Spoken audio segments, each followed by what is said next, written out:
All right. All right. Peace and shalom, family. Peace and shalom. This is your brother Divine Prospect of Kingdom Harbinger Ministries. We are back in the building. Back in the building. All praises to the Most High. Yeah. Thank you all for joining us.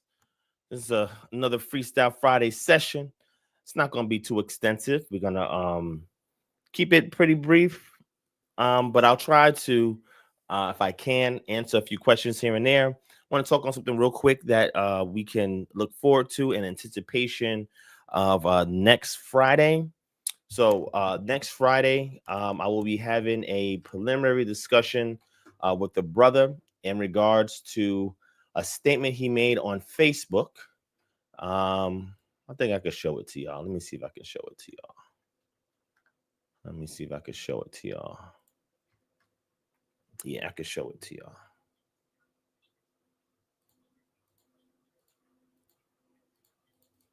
All right, hold on one second. All right, come on in. Have a seat. Yeah, I can show it. Let me share the screen.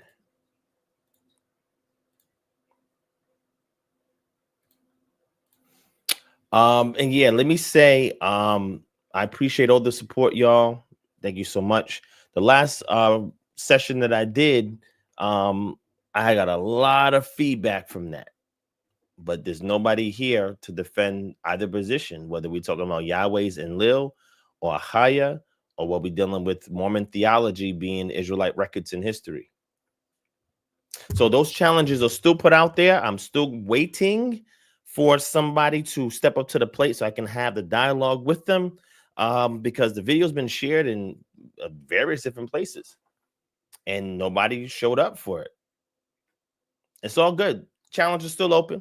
On the table, if you believe that Yod-Heh-Wav-Heh is not the Most High Yah, is not Elohim of Genesis 1 involved in the creation, if you believe that Yod-Heh-Wav-Heh is Enlil, Yod-Heh-Wav-Heh is Ahaya, Yod-Heh-Wav-Heh is the serpent, or whatever these other claims are, I would love to have a conversation with you.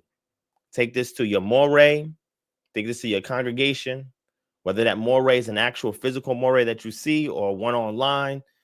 Give it to your teacher that you watch online, whoever it is, an elder. Let them know that I'm putting the challenge out there to have an amicable discussion in regards to the subject matter, because I would like somebody from the opposing side to be able to defend this position. I had tons of feedback all over social media. People hit me up about it. It's all good. It's all good. Challenge is still open. There's a new challenge coming because in 2025, we're getting back to that old school divine. We're addressing all of these doctrines, trying to find out the provenance of these doctrines. Where are they coming from? All this dogma is not going to go unscathed in 2025. We're turning it up. This is the new one that caught my attention. Somebody shared the post with me, and I made a comment on the post. And in regards to the discussion, the brother who put the post out was asking for somebody saying that he would challenge anybody to prove him wrong on the subject matter. And I said, I'll take that challenge. So me and him had a conversation via DM, and I told him, hey, next Friday, I got a live stream. Come on my show and we can have a discussion about this. So this is the next thing we're going to address. He said, historically, Jesus of Nazareth didn't eat meat. I historically challenge anybody to prove me wrong. Historical Jesus didn't eat meat. Now, he's using the word historically and historical for a reason, because he is not referring to the literature in isolation, because the literature itself shows us that he ate fish and that he ate also the Passover meal, which is lamb, which is red meat.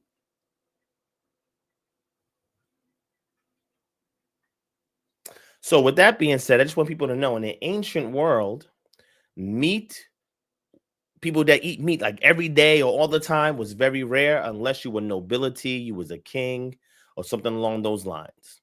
Your sustenance comes from other items that you source to eat from, mainly beer and bread. But then you add some nuts, you add some beans, you add some vegetables, some other items you can add into there. They drank milk, all of these things that they add as substitute for their diet. I actually have 3 books on the Patreon. Shout out to the Patreon, www.patreon.com/DivineProspect.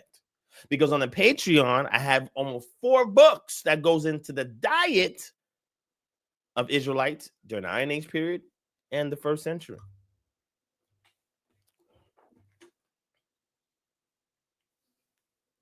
So when we say that Jesus didn't eat meat, you're saying that he didn't partake of the Passover meal. That's what you're saying. You're saying when you see the account in Luke where he says, give me some fish, and he ate the fish, he didn't eat the fish. So this is the argument. When he says historical, now we got to look at secondary, tertiary sources that refer to the historical Jesus. The accounts that we have him, the historical accounts that we have attested by historians and other patristic sources outside of the Bible, never make an account to talk about his specific diet. But I'm going to show you where that comes from. I'm going to show you who the God of this point comes from. Ready to see who this man is? Now, you know, over here, we're not racist, right? I'm not racist at all. KHM is not racist in any way, shape, or form. We love all people. But at the same time, we know how to identify Yah's people. But we love all people. With that being said, a lot of black folk like running around behind white folks' theology. Instead of doing their independent research and crafting up their own original premise, we like to borrow from white people, especially when knowledge seems to be esoteric. The moment the knowledge is put in a book and it's published and it's put in the public domain, it's no longer esoteric because now it's made readily available for everybody to consume. Okay.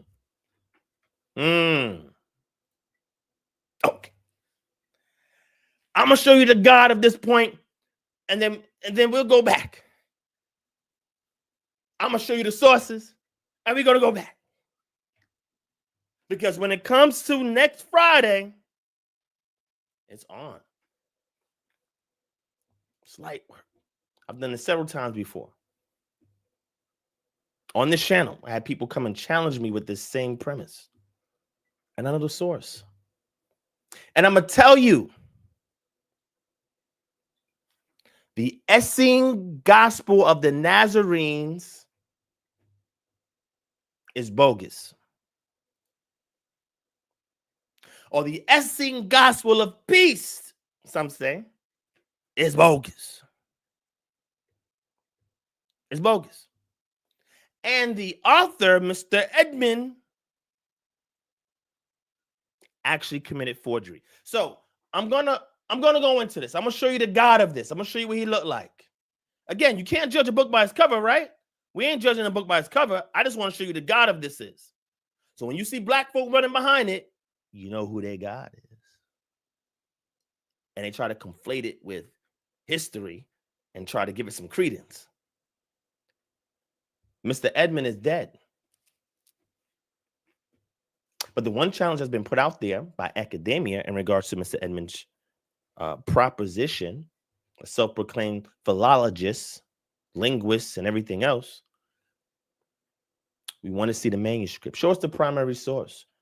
Produce the manuscript. If you can't produce the manuscript, then produce some patristic sources quoting what he claimed to have translated. Let me show you. Let me show you this guy. Let me show you. Show him real quick. That's your boy. That is your boy.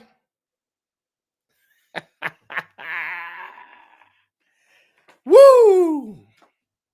That is your boy. Hey, if y'all know anybody that subscribes to this Essene Gospel of Peace, their hypothetical gospel according to the Nazarenes. Bring them out, bring them out. It's hard to yell when the truth is coming out of my mouth. That's your boy. That's your boy. And your boy here, this dude right here, he's the author of the gospel, the Essene Gospel of Peace, which teaches that Jesus was a vegetarian. Now, I'm going to say this to my vegetarian brothers and sisters out there. Shout out to y'all. I'm a part-time vegetarian, part-time vegan, part-time all of that. When it comes to that Passover, I typically do not eat red meat. Ask my family, anybody know, I do not. I stay away from red meat. But when it comes to that Passover, I get me that lamb and I chow down on that lamb.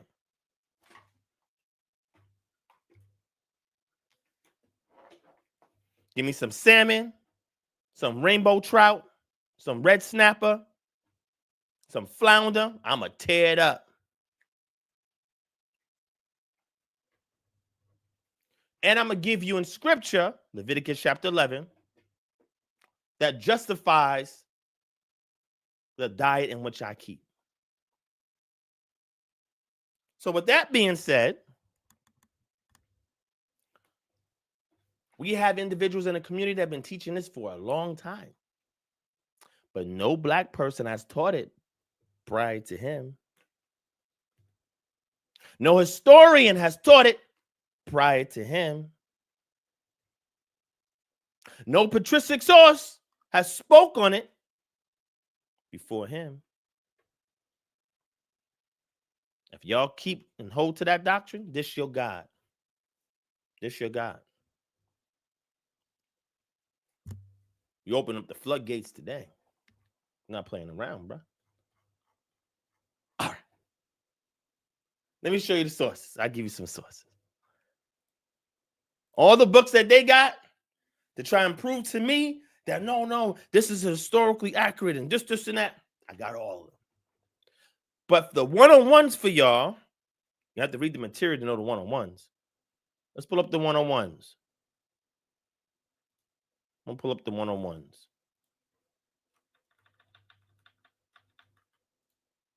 Got the one-on-ones.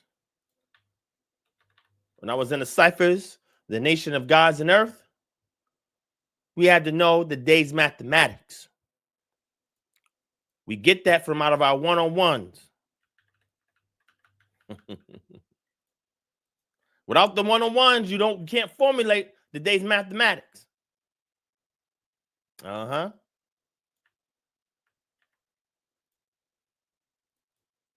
Let's go ahead and take a look at this.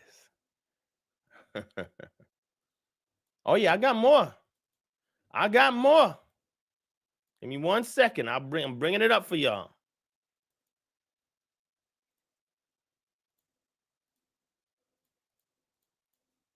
Hold on. Why is it not coming up? There we go. I'm going to give you this one too. Let's do this one right here. And I got more. All right. Let's go ahead and share the screen. Y'all interested in the one-on-ones? I'll put them on the Patreon so y'all can read them before our discussion next Friday. As I show you these one-on-ones, give a couple of shout-outs.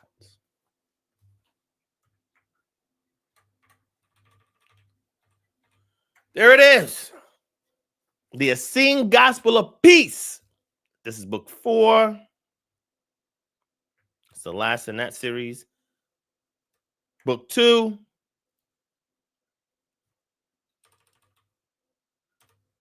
Book 3.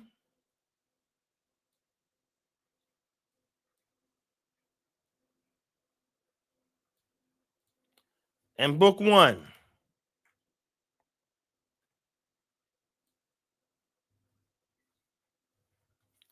See that? That's their God right there. So Mr. Edmund, he's the son. This is his father. This man right here, whoever that is. Sometimes I see this dude carrying a lamb on his back. And I be asking people, yo, can you show me that in scripture? What does it say that Jesus carried lambs on his back? Jesus was a carpenter. He worked with his hands, man. Why don't you show me some images of him being a carpenter? When did he have stringy hair like that? Where's that in the Bible?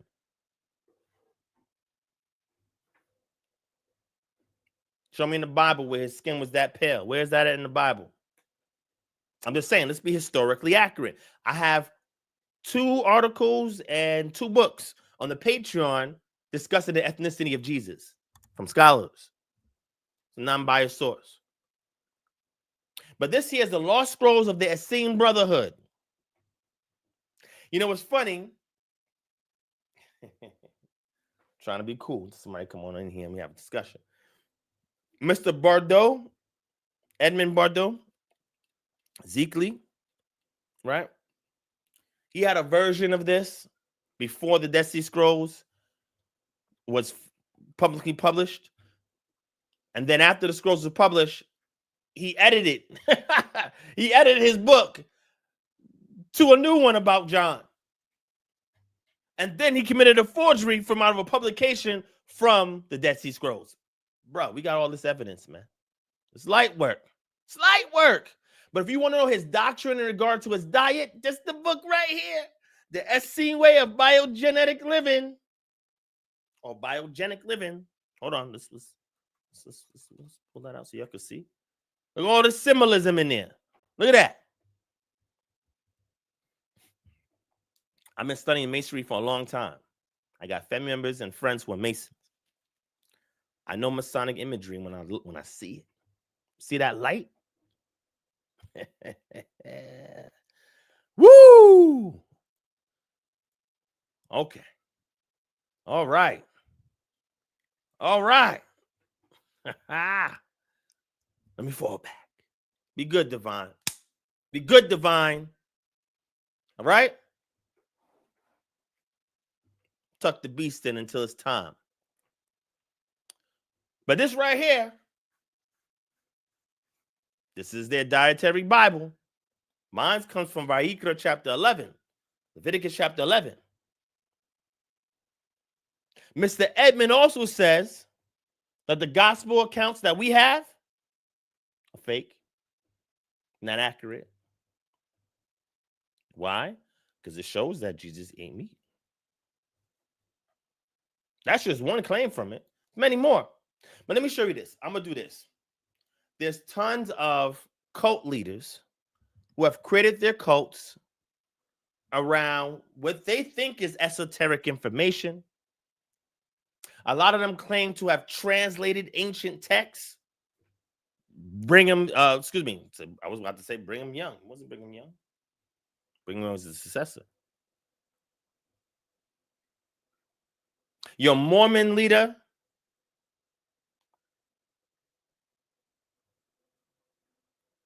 Joseph Smith, an angel showed him some gold tablets. And the ninja translated the gold tablets. Where those tablets at, bruh? You know what that ninja did? He probably pawned it.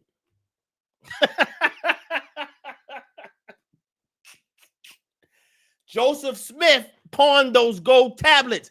That's why y'all don't got them. But you Israelites want to follow behind Mormon theology? Talking about the white man was out to get Joseph Smith and suppress this information. Hey, did y'all know that there's a Netflix movie that they got out right now about the Mormons? Wait. Yo, hold on. I forgot the name of it, man. Started watching. I ain't finished it yet. Let me get it for you. Hold on. What was it? It was Civil something. What was it?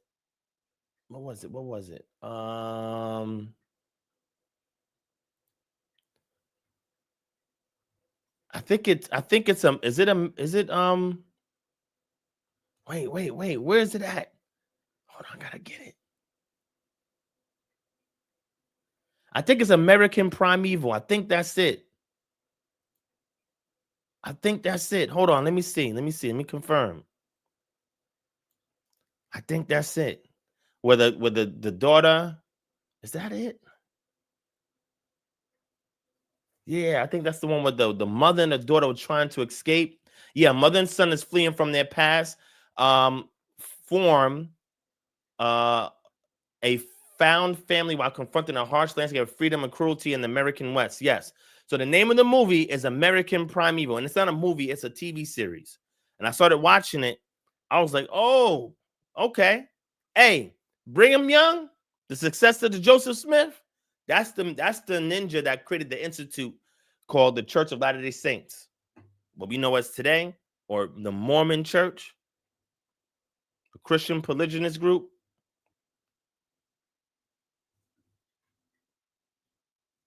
Yeah, buddy. Y'all go and watch Mr. Brigham Young in there and his peoples. And our people got the nerve to say that they're keeping the truth. Go watch it. Go watch it. It's on American Primeval. So you have these cult leaders that claim to get their hands on a text, on some tablets, on some papyri, whatever the case may be, and they translate it. There's no committee, no one there to peer review it, fact check it, and evaluate the translation. They translate it, but all of a sudden they can't find the original. It's gone. It's missing. That's a telltale sign of a cult. That they got esoteric knowledge you got to go do them to get. Mr. Edmund here apparently had a document. Oh, the gospel according to the Nazarenes, or this Essene text. Different scholars call different names that he mentioned historically. Found some text. Only one to translate it. Only one to translate it, huh? Yeah, man. It was in 1928 that Edmund Bordeaux-Ziegler first published his translation of Book 1 of the Essene Gospel of Peace, an ancient manuscript. Watch this. He had found in the secret archives of the Vatican as a result of limitless patience, faultless scholarship, and unerring intuition. This story is told in his book, The Discovery of the Essene Gospel of Peace, published in 1975. I got that on deck, and I'm waiting to go through it when I have the discussion. The English version of Book 1 appeared in 1937, and ever since, the little volume has traveled over the world, appearing in many different languages, gaining every year more and more readers, until now, still with no commercial advertisement, over 1 million copies have been sold in the United States alone. There's a whole lot of money in this publishing.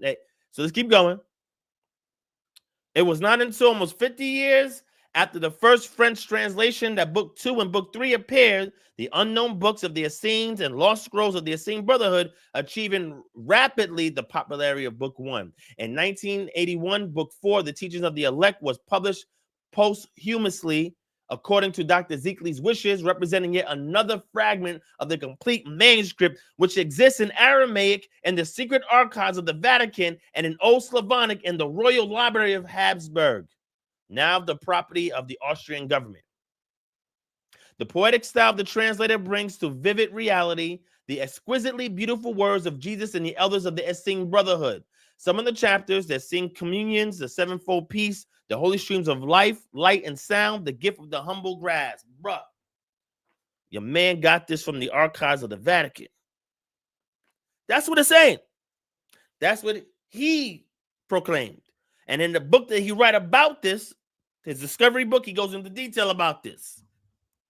Very fantastical. Fantastical. No one believes you. So let me show you something. When you write a book that you claim that the book is something that relates to a certain time period, you have to have the grammar correct from that time period. This is the 1st century CE. You have to have the location names correct.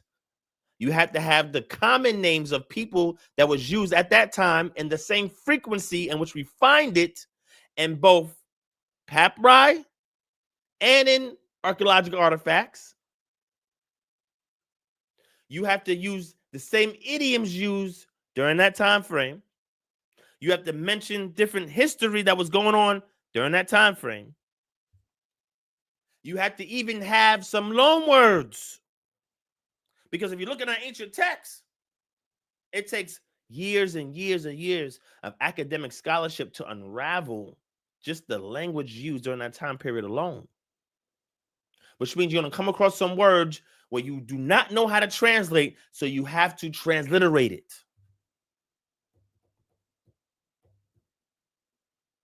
See, all of those techniques are used to date a text. When you read this book, you ain't going to find none of that. None of it. None of it.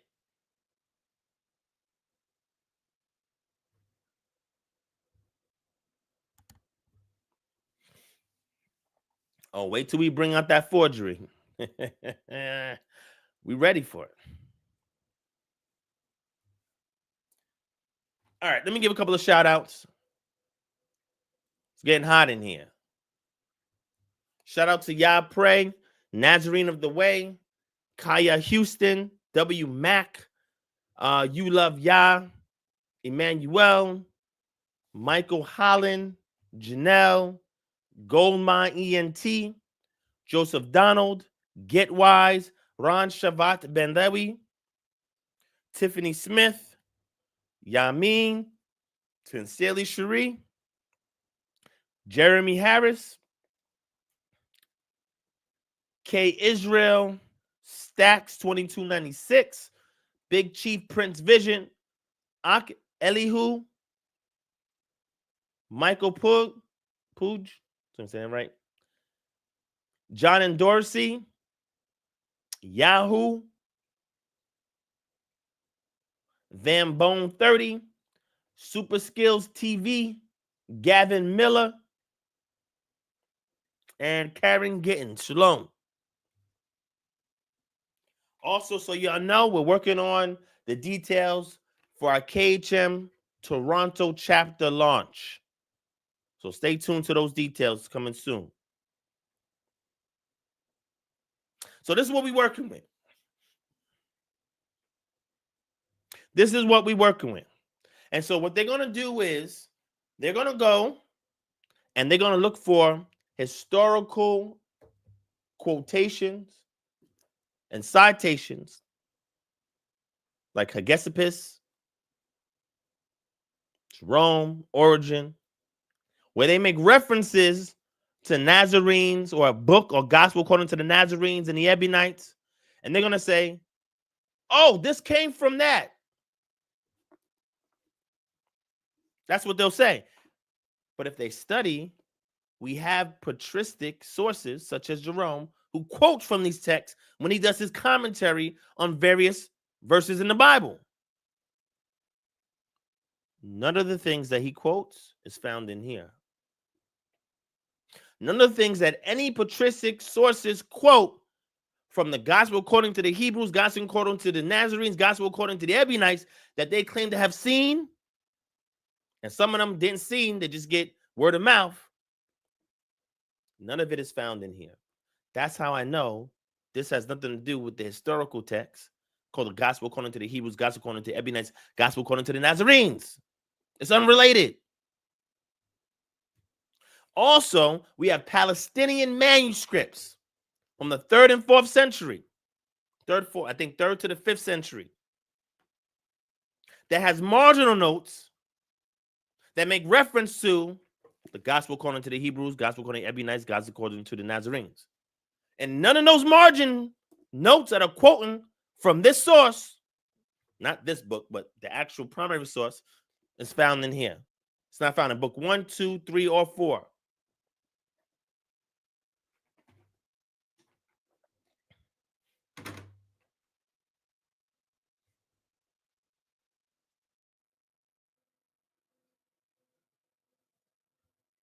I am Zeus. Yeah, I posted an article in regards to DNA. You want me to post that article again? Let me know. Let me know. Shout out to Ice You Code, Truth More Truth, Shalom. This is what we're dealing with. I'm showing you how to analyze, evaluate, and determine whether or not a purported text is authentic or not. Okay, I'll post it again. Hold on one second.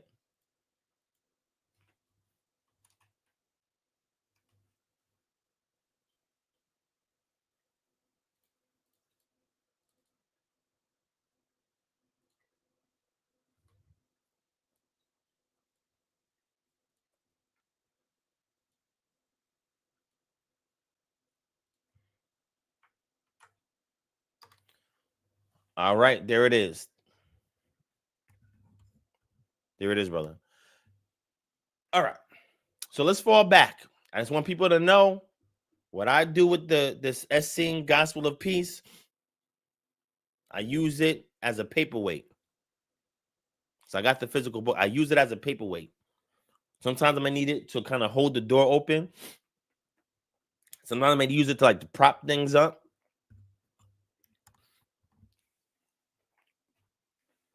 Sometimes I use it if my kids want to write in something, I give them the book and they can just scribble all in it. That's what I do with it. I have them scribble in it with crayons. Got in my closet. That's why I hide it at until I need it for a paperweight. That's what I do with the book. So if you know anybody that subscribes to that, tell them Divine is looking to have a conversation. We got one set up for Friday. We'll see how that go. I've touched on this several times in the past. It's nothing new.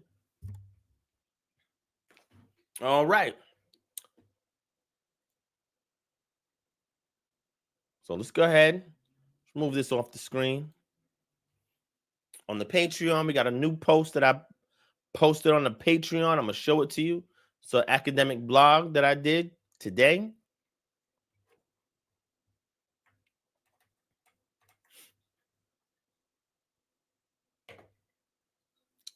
Show you some of it.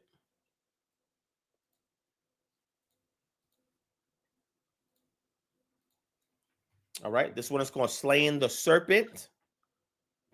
And I go here, according to Psalm 74, 12-14, Yahweh had a cosmic battle with Leviathan, the chaotic sea serpent, and slew him. He apportioned his carcass to feed other animals. This was done to establish order. These types of incidents are a common motif in the ancient Near East. When did this incident take place, you ask? Right before the event seen in Genesis chapter 1, verse 2. And I go into a lengthy discourse on how to reconstruct these events and put them in chronological order. And then I show you how, even though this is a theme amongst other cultures in the ancient Near East, how the biblical text is unique in this application of this theme. And this unique application of this theme shows that Yod-Heh-Wav-Heh is the king of all gods. He's the king over the Ahaya God.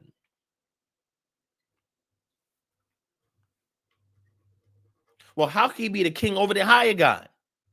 He is Ahaya. You don't need to be king over it. But he's the king of all gods, according to the psalmist David. And he proves that from what is purported of the deity within the Tanakh, in the face of other ancient Near Eastern epics. This is an excellent article that everybody needs to read because you get a ton of insight on this. Now remember, I have a lecture coming up. I'm dealing with the serpent in the garden and its ontology. That serpent in the garden is different from this sea serpent here. And it's also different from the sea serpent that you see, the so-called dragon, the devil, the ancient serpent. That's not referring to the serpent in the garden. That's referring to another Leviathan that we see in Isaiah chapter 27. Oh, we getting in. I know a lot of people don't like to read, but I encourage you to read. Become a bibliophile. because a lot of information is in books. I know a lot of people want you to give them the microwave version. Divine, just do a video. I can do a video on them, but I want to encourage you to read for yourself. Don't take my word for it. I try to give you sources that's easily accessible so that you can read. And I'm going to continue to encourage you to read. Reading is fundamental. This is how they hide stuff from black folk. They put it in books. We got to read and we got to love reading. So I will give you videos, but I'm also going to encourage you to read. Okay? I'll drop the link in the chat. You can click on it if you're interested. Make sure you sign up for the Patreon so that you can read this article. It's a great article. And I also started off with a source called Slaying the Serpent, which showed you an excavated stamp seal that shows a man fighting a multi-headed sea serpent. And I go into the motifs and other cultures too. So, for example, in Egypt, you have Ra-Nepet. In Ugarit, you have Baal Hadad and Yam. In Babylon, you have Tiamat and Marduk.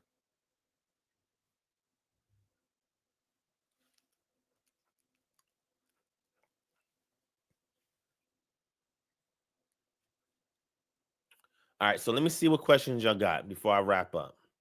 Got another 15 minutes, 15, 20 minutes. Couple of questions for you, Moray. Been watching some old videos. Just watch where you spoke about the painting of the Hyksos on the walls of Kemet not being the Israelites. Am I mistaken on your position? Yes, that is my position. They are not the Israelites. They represent Semites coming into Kemet. And the Israelites would have been very similar to that depiction. So what it does is that it showcases family caravans of families coming into Kemet to stay there, and in exchange they give trade or some other kind of agreement so they can stay. But this helps build the historical apparatus that aligns with the literature. So that's what I teach. So you're absolutely right. Matter of fact, I did several lectures on that. Now that you say that, you said you're looking at them. I did several lectures where I talk about that. Shout out to James Lockhart and Nat Turner in the building. Have you talked about the book of Enoch? Yes, I've talked about the book of Enoch since 2013. I've been talking about the book of Enoch. That's going on 12 years. I mentioned it in several of my early lectures back in 2014 and 15. I've known about the book of Enoch since 2008. So how many is that? 18 years? Is it 18 years? 2008. Wow, that's a long time ago. About 17 years. I've known about the book of Enoch. Because I voluntarily entered Christianity in 2008. And then I started my first ministry in 2009. I was reading the book of Enoch since then. So about 17 years I knew about the book of Enoch. What is your source for the ethnicity of Jesus? My source? I'll give you one of them. This is why Thambone30, sign up for the Patreon. And you'll get all my sources. Everything is there.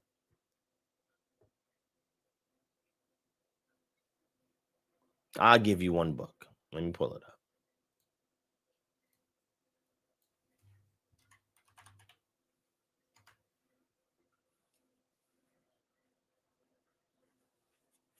Let me go pull it up.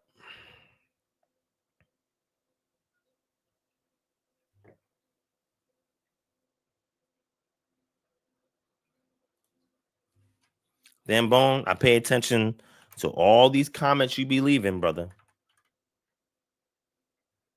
All these comments you be leaving, and everything else like that.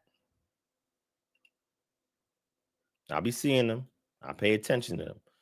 You want me to talk to God Logic? Okay, what you want us to discuss? Tell him to come over here, and I have a chat with him. No problem. Here's one article right there. If you want the rest, there's several other sources. Sign up for the Patreon. Just type it in. It'll come up. So when Christians say, it's not just Wes Huff that says this. A lot of Christian apologists defend Christians celebrating Christmas. When they talk about these early Christians, they're not first century Christians. Just keep that for the record.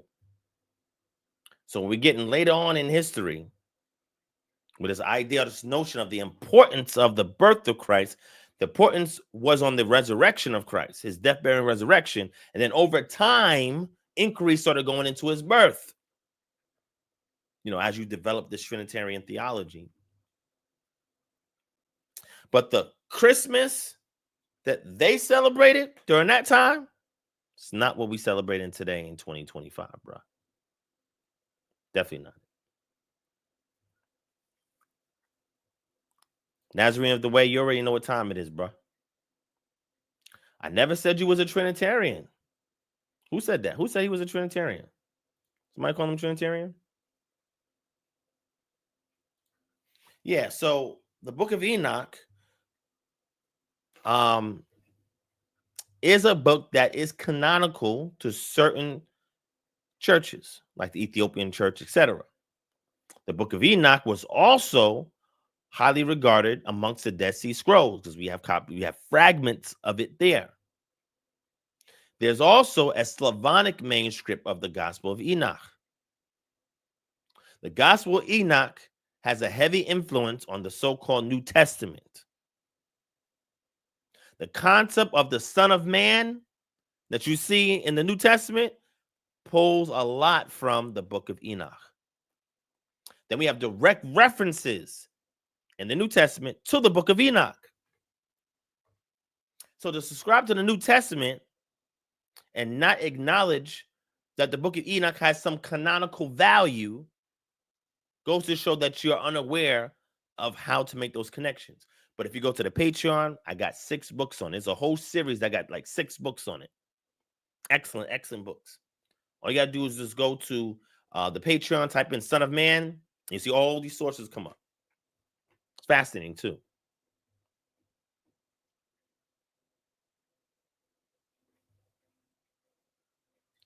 Okay, I'm Zeus. It's very interesting that you're asking me that. My question to you is, what is inspiring you to ask me that? Now I'm curious. But yes, I spoke on this before, and the Logos, and I'll keep it brief, brother. All right, but yeah, please tell me where you're coming at with that, because a lot of times I got people in here who are undercover Christian apologists, and not saying you are, or Christians that are critical of the things that I share or teach, which I'm fine with. I'm okay with peer review, but I would love those individuals to come on camera and have a discussion with me. So I'm not saying that's you.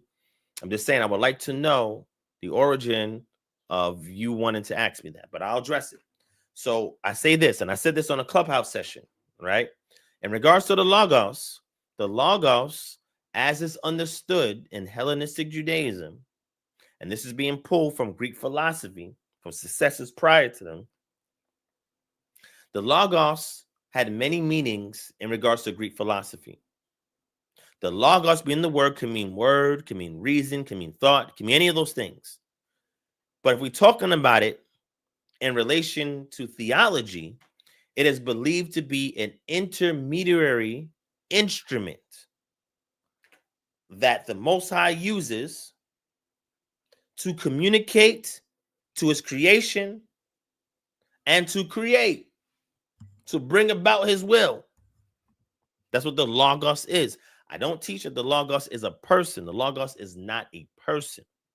When you look at the prologue of John chapter 1, and you see pronouns ascribed to the Logos, that is there for literary functions.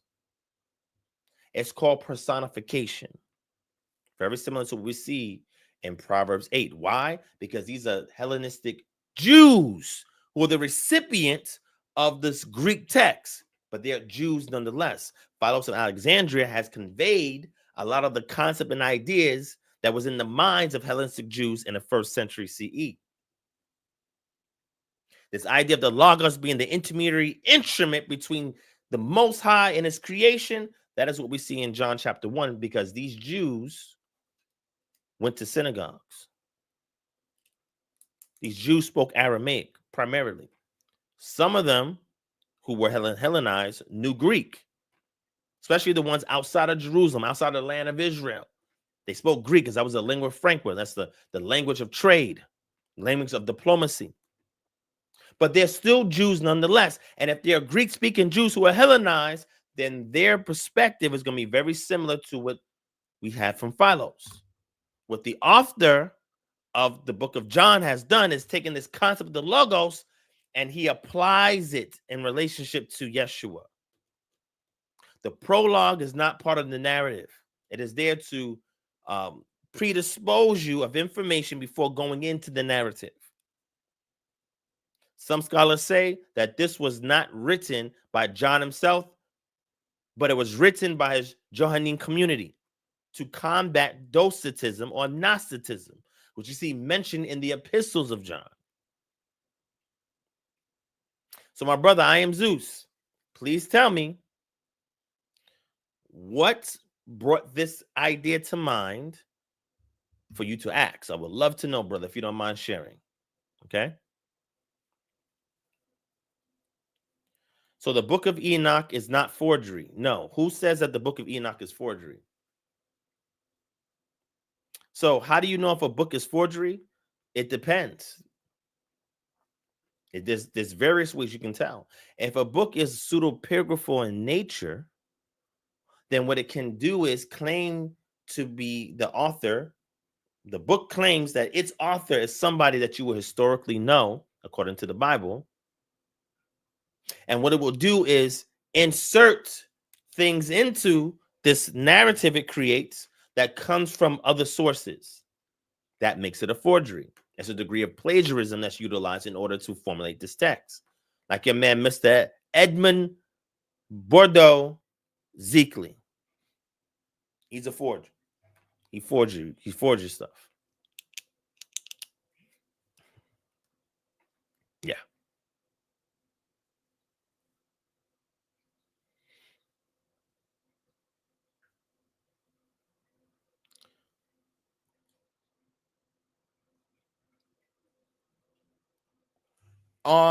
Yes, I did speak on that in a previous live stream. And I went into religiosity, I went into psychosis, and I went into this idea that when you analyze certain texts, it's referring to mental health issues or disorders that was believed to have been brought about through demonic possession. So I was going to bring some of this out in a debate I was supposed to have with Black Jesus Minister, but it never happened. So I've been holding it to the chest since then until I debate him about these things. Right? But I did speak on, I'm not sure what live stream it was, but I did discuss it, Janelle. Probably bring it up another time.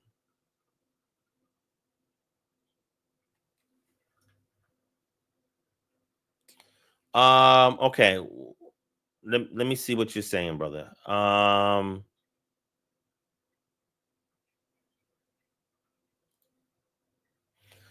Also, on the latest Torah portion from Nazik Rav Zion, I mentioned you because I wanted to hear Rav Mordechai's position on Kabbalah based on his debate that he did with Leave, but you not subscribing to the.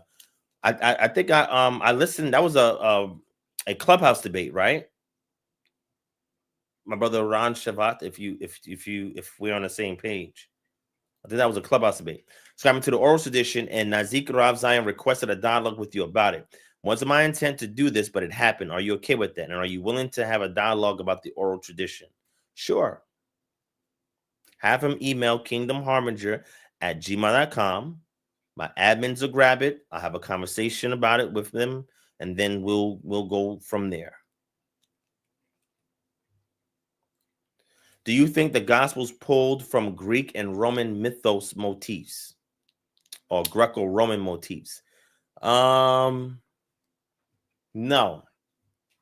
I don't think that. But what I will say is, because they're using the Greek language, it's easy to associate it with Greco-Roman concepts, because you can only work with the data bank of words available to you, right? So it may seem as that being the case. But we see an instance where the people who heard Barnabas and Paul speak thought that they were Zeus and Hermes incarnated in the flesh, and they tore their garments and they spoke against that. So I don't see any Greco-Roman motifs in the Gospels, but they are using the Greek language, Koine Greek. So they are using Koine Greek. So it's easy to conflate the idea that they are deriving information from Greco-Roman motifs. But that would have to be shown to me, examples shown to me, for me to have a dialogue about it.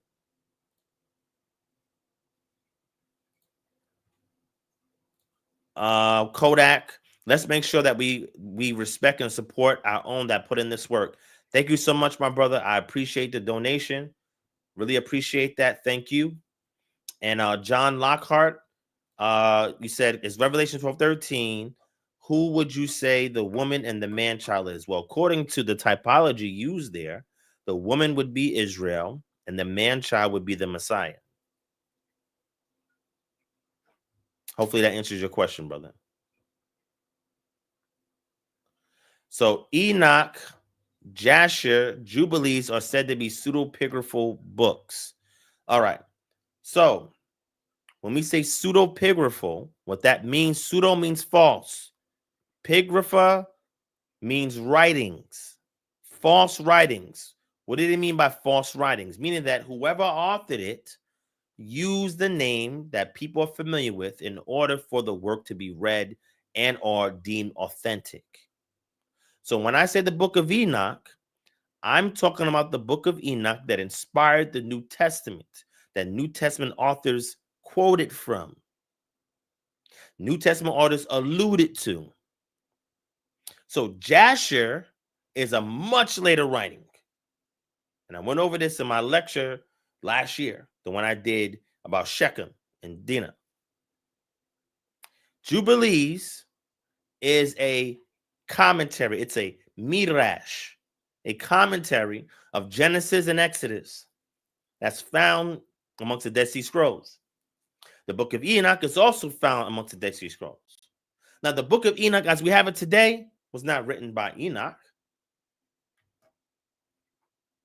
We have no proof that Enoch wrote any book to pass it down. But he could have authored an oral tradition, which we find in the book of Enoch. And this is why the Yahad community at Qumran viewed it as being authentic.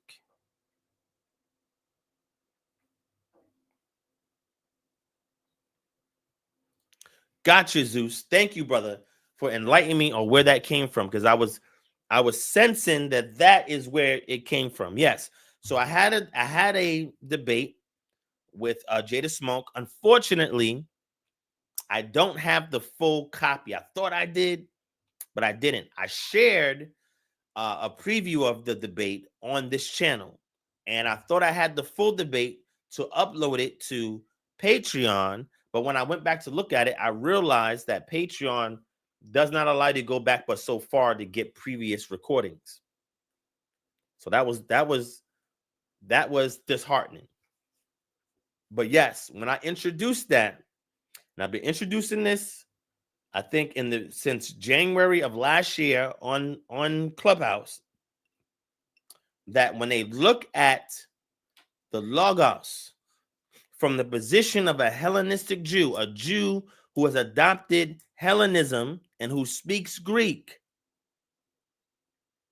where the best source we have for a Greek-speaking Hellenized Jew is Philos of Alexandria. He speaks about what the Logos is, and that's what have been understood by those Greek-speaking Jews. They're Jews nonetheless. And the Logos itself would have been identified as an intermediary between the deity and people. It's the instrument between the two. And it's one that the deity owns and uses to communicate as well. Again, the only place where you see the personification of the Logos is only in the prologue of John chapter 1, verses 1 to 18. You're not going to find that anywhere else in the New Testament. If somebody else finds it, let me know. We'll have a discussion on it.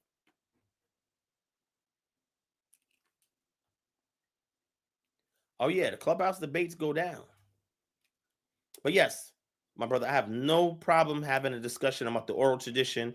Matter of fact, if you go back on this page, I have a discussion with a conservative rabbi in regards to the oral tradition, where I tell him that oral tradition does not go back further than Nehemiah and Ezra.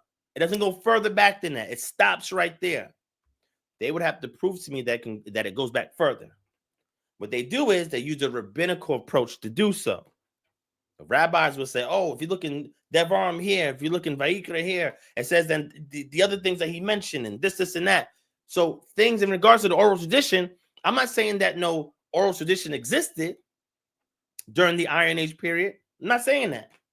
What I'm saying is what you have today ain't that. And that's what I'm willing to have a discussion about. The oral tradition, where you develop your halakha, is necessary in order to adjudicate matters amongst Jews of the region in which they developed. So it's necessary for that. It's not binding. And that's the issue I have for Rabbinic Judaism, is that they say that it's binding. It's not binding. Got an excellent book back there talking about that. I would love to bring it out when I have that discussion. I have no problem with that.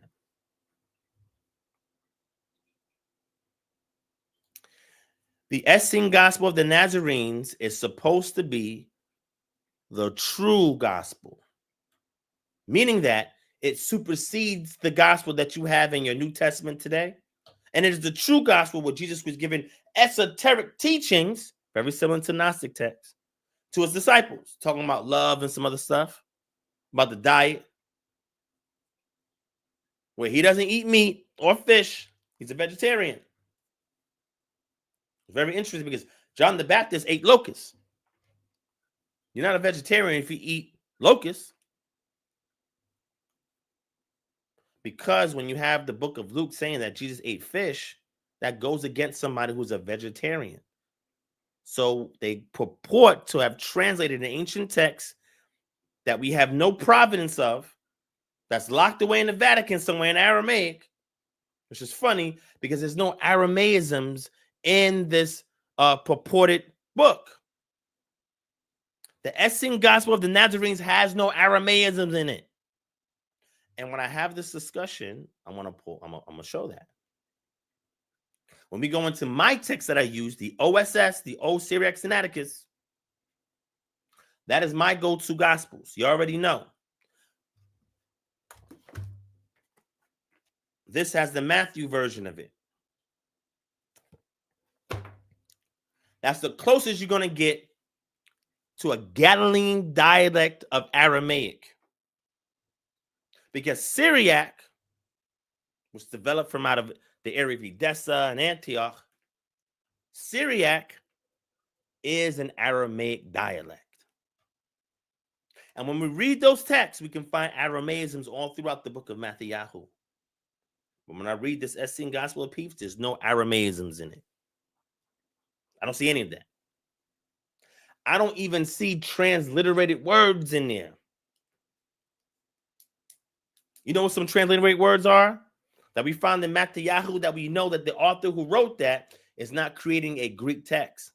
And that was a Jew, because he uses words that are Aramaic, such as korban. Korban is an Aramaic word that has a cognate with Hebrew. Rabboni, Rabboni, Rav, all those terms are Aramaic / Hebrew words. How come The Essene Gospel of Peace don't have anything like that.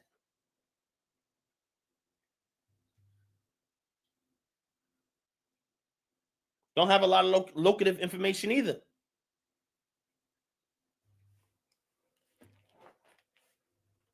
You know what's funny? I used to go into those novel candy shops, right? They have one out here in Marietta in Atlanta, right? Well, Marietta outside of Atlanta, city of Atlanta. And what they would have is that they would have these lollipops, and they would have a locust inside. They would have a grasshopper inside, a scorpion inside, and people would buy and eat that stuff. Not me. Not me. But to each his own. And in some cultures, it is a delicacy. I agree, brother. I agree.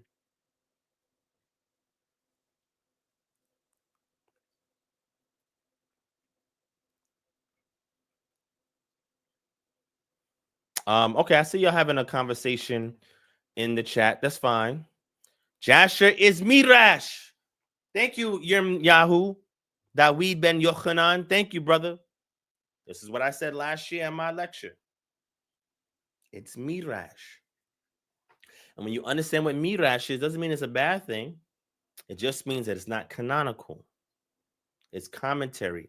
It's interpretive commentary that's provided by rabbis and sages and others. That's all it is. It is not meant to be taken as canonical.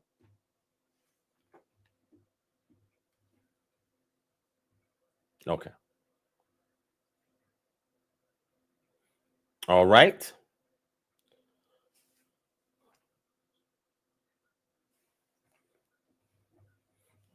All right. Before we go,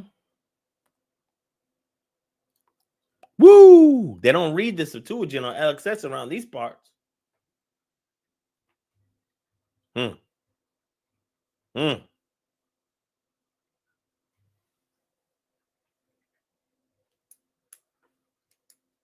Shalom's my brother HaChodesh Management. Shalom King. Ryan Harris. Shalom. What's going on?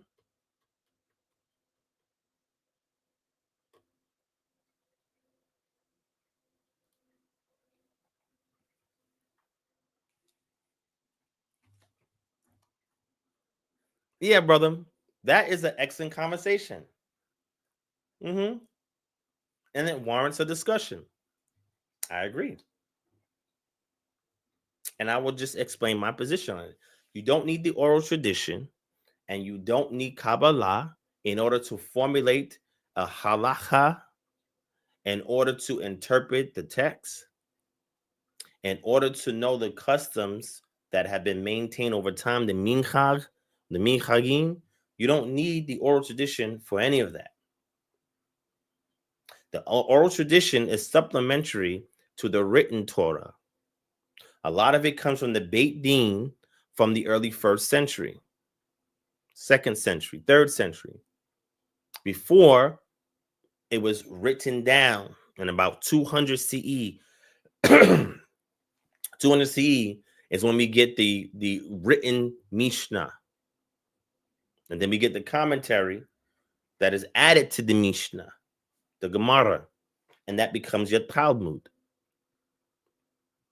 So the Talmudim that you're referring to, Talmudim has to do with students, learned students. But Jewish mysticism did not exist in the Iron Age period. And I will debate that with anybody who says that Kabbalah as a system amongst the Jews existed in the Iron Age period. I will debate that. You needed Christian mysticism, Sufism, and Gnosticism in order to get Jewish mysticism, which Kabbalah is. Kabbalah, or the Kabbalah, is in various works by various rabbis and sages. Once you publish it, it's no longer oral from mouth to ear. And then it lends itself to academic peer review and scrutiny. And when it's done, it showcases it does not go back further than Nehemiah and Ezra. And that's what I would like to discuss. Again, I'm not saying these things are bad. I'm not saying any of these systems are bad, wicked, evil. I don't do that colorful language that other Israelites do. Just because I don't subscribe to it or I don't personally utilize it doesn't mean I have to demean it, but I am going to speak the truth on it.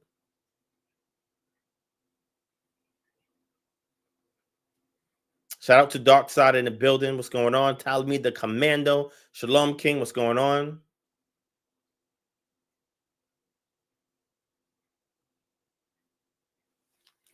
All right. I'm about to wrap up, family. We hit about an hour.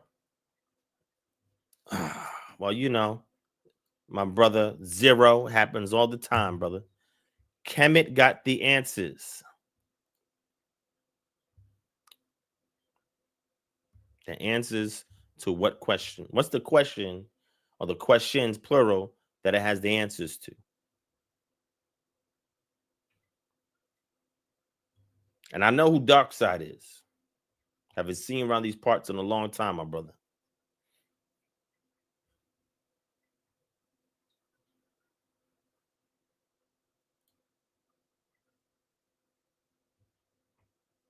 Okay. So if you're interested in the book of Enoch, Nat Turner, feel free to sign up for the Patreon. That's all I gotta say. The Patreon has tons of resources. Go to the Patreon, type in Enoch, and they have several books on it that goes into the historical authenticity of the content within the book of Enoch. The parts that we can see that is older oral tradition, and the parts that are contemporary to the time in which it was constructed, which is during the Grecian captivity of the Jews. All right. Peace to you as well, Dark Side. Keep them thinking critical, my brother. I appreciate that. Secret meaning, pardes, which is from your pashat to your sud level of understanding. That was developed when Kabbalah came onto the scene. Now, I'm not saying there's no deeper hidden meaning, because you have that in various mashalim, right? You have that in various teachings that are figurative, that are proverbial, etc. So there are hidden meanings behind those parts of teaching, but everything does not have a hidden meaning. Some things are just surface the way it's at. You don't have to go to the sud level and require Kabbalah and be an initiate in order to interpret it. That's not, no, we don't need that. That's what I'm saying. You can't show me one need that I need Kabbalah or oral tradition for to interpret the written Tanakh. You can't give me that. If you give me it, I would love to have a discussion. Shalom, Ariel. Hey, it's okay, brother. It's fine. It's fine. Don't get triggered. It's there for people to think critically. That's all, brother. All right. Shout out to Jay Fearson in the building. What's going on? King AKHM in the building. Paul Brassfield, shalom. Chris Mathis, shalom. What's going on? Peace and blessings to you. All right. Facts. Okay. All right. That's a good question. I'll reserve that for the next live stream. But I'm going to go, family.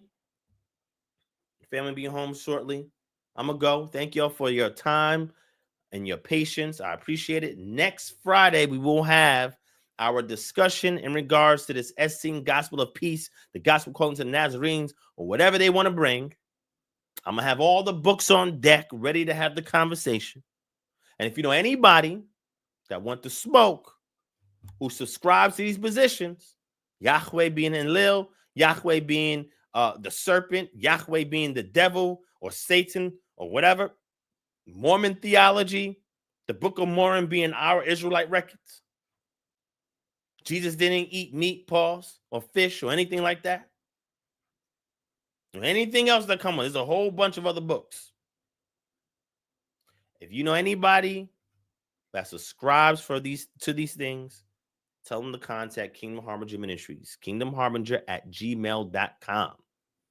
For those of you who's inquiring for more information on this stuff that I discuss on this live or previous lives, sign up for our Patreon. The best way you can support the ministry is sign up for our Patreon because you get an immediate ROI. There's tons of resources. We have over 1,100 posts on there between books, videos. What we got? We got language courses. We got what we got on there? We got audio Bibles. We have everything on there. Sign up for the Patreon, where the after party continues 24/7, 365. And check out that latest academic blog that I wrote. Very fascinating when you look at this ancient Eastern motif between a patron deity and the chaotic sea serpent, and how you only can establish your kingship if the patron deity is able to defeat the chaotic sea serpent, which Yahweh, Yod-Heh-Wav-Heh, has done. Or Yahoo, that's what I say. It's the earliest mention of the deity's name. With that being said, I love y'all. Appreciate your time.